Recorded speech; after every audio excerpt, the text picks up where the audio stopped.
आज आप और हम जानेंगे क्रोध भैरव तंत्र के बारे में। यह भाग 1 है जिसमें हम परिचय एवं मूल मंत्र के साधना को जानेंगे। क्रोध भैरव समस्त अष्ट भैरवों में से एक प्रमुख भैरव है, जिनकी उत्पत्ति काल भैरव से हुई है एवं इनमें काल भैरव की समस्त क्रोध अग्नि समाई हुई।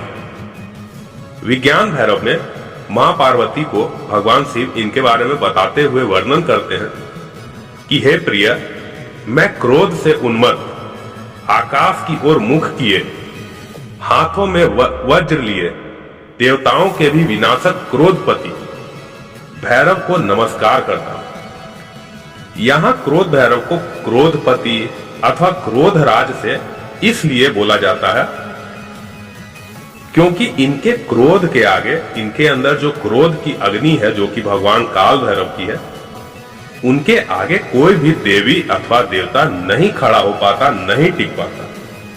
देवी देवता से आप साक्षात भगवान विष्णु देव, भगवान शंकर एवं ब्रह्म को नहीं समझ लीजिएगा। यहां देवी देवता एक योनि को ही केवल बताया गया है। क्रोध भैरव जिनका शरीर गहरे नीले रंग का है, इनके त्रिनेत्र हैं, हाथों में दंड एवं त्रिशूल है, इनके आंखों से निरंतर ज्वाला निकलते रहती है, गले में सर्प सुशोभित है। इसी कारण इनका रूप अति उग्र एवं प्रचंड प्रतीत होता है। क्रोध भैरव के शिव भगवान छिन्नमस्तक हैं एवं शक्ति मां छिन्नमस्ता है। इसीलिए क्रोध भैरव अत्यंत ही उग्र एवं विनाशक देवता माने जाते हैं।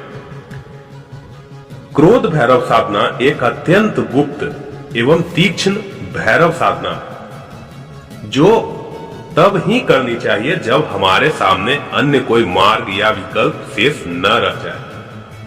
क्योंकि प्रायः सात्विकता के लिए हम भैरव, पटुक भैरव की उपासना कर लेते हैं। धन लाभ एवं राजसिकता हेतु हम स्वर्णाकर्षण भैरव की उपासना साधना कर लेते हैं। शक्ति प्राप्ति, तंत्र नाश, तामसिकता से पूर्ण हेतु हम काल भैरव की उपासना कर लेते हैं।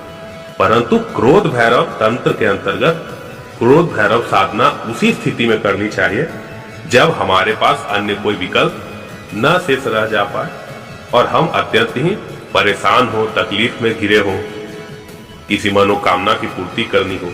यह गुरु के मार्गदर्शन में ही की जाने वाली साधना है।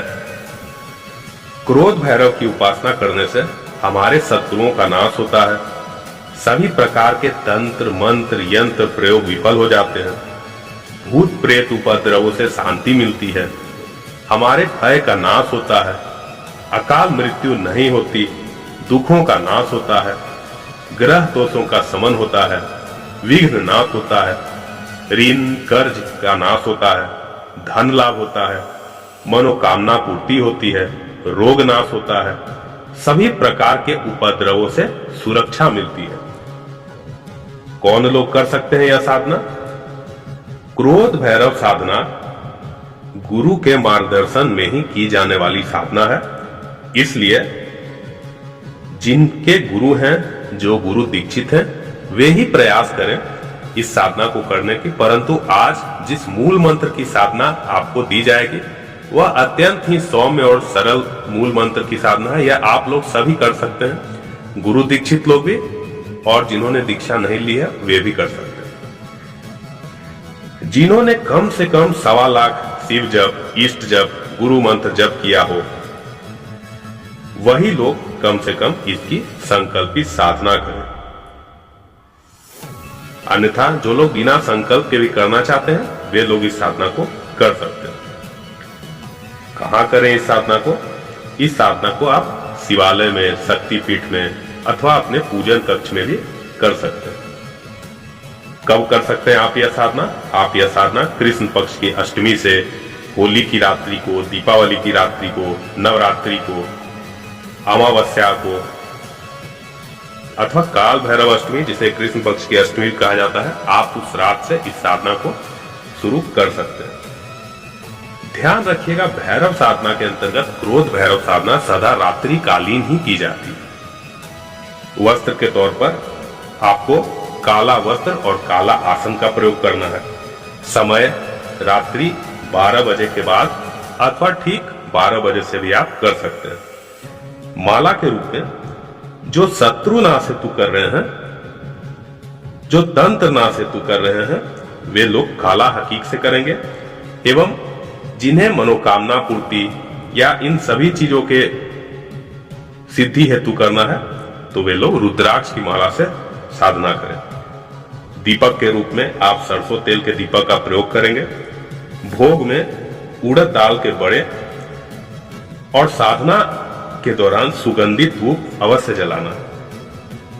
अब साधना के प्रारंभ वाले दिन अपने पूजन कक्ष एवं स्वयं को भी पवित्र कर लें, स्नान कर लें। आप गंगा जल का छिड़काव कर सकते हैं। अब एक बजोट पर काले वस्त्र बिछाएं।